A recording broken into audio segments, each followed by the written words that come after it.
এই প্রচন্ড রোদে যারা শান্তিনিকেতন বা বোলপুরে ঘুরতে আসছো কিংবা কোনো দরকারি কাজে বা বাজারের ভিড়ে হাঁপিয়ে উঠছো, তাদের জন্য আজ ছোট্ট একটা আরামের খোঁজ দিই। এই গরমে বোলপুরে এলে এই কাকার হাতে এক গ্লাস ঠান্ডা শরবত না খেলে যেন দিনটাই অসম্পূর্ণ থেকে যায়। চলো আগে তোমাদের এই কাকার লোকেশনটা একটু দেখিয়ে দিই। লোকেশনটা খুব সহজ, বোলপুর জনতা ফার্মেসির ঠিক উল্টো দিকে এই কাকা বসেন। এমনিতে এখানে আমপোড়া শরবত, লস্যি কিংবা লেবুর শরবত পাওয়া যায়, তবে এখন যেহেতু গরমটা সবে পড়তে শুরু করেছে তাই আপাতত তোমরা এখান থেকে ঠান্ডা ঠান্ডা জলজিরা আর লেবুর শরবতটাই পাবে। আর অবাক করার মতো বিষয় হলো এক গ্লাস জলজিরা শরবতের দাম মাত্র 15 টাকা। তবে দামের চেয়েও যেটা বড় কথা সেটা হলো কাকার ব্যবহার। মানুষটা যে কতটা অমায়িক সেটা ওনার কাছে না গেলে বোঝানোই সম্ভব নয়। এত ভালো মানুষ এই যুগে সত্যিই খুব কম দেখা যাক। চলো এবার টেস্ট করি যে আসলে এখন টেস্টটা কেমন রয়েছে। কাকার বানানো শরবত যখন হাতে আসবে তখন প্রথম চুমুকেই বুঝবে টেস্টটা একদম পারফেক্ট, এক কথায় দুর্দান্ত। আসলে কাকা এত ভালোবাসা মিশিয়ে শরবতটা বানান যে তার স্বাদ ভালো হতে বাধ্য। তোমরা যারা বোলপুর আসছো তারা অবশ্যই একবার এখানে ট্রাই করে দেখো। আর একটা কথা পরিষ্কার জানিয়ে রাখি, এটা কিন্তু কোনো প্রমোশন ভিডিও নয়। কাকার তৈরি করা শরবত আমার ব্যক্তিগতভাবে ভীষণ প্রিয়, তাই ভাবলাম এই তৃপ্তির ভাগটা তোমাদের সাথেও একটু শেয়ার করি।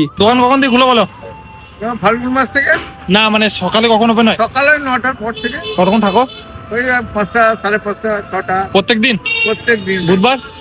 বুধবার হ্যাঁ, বুধবারও থাকি।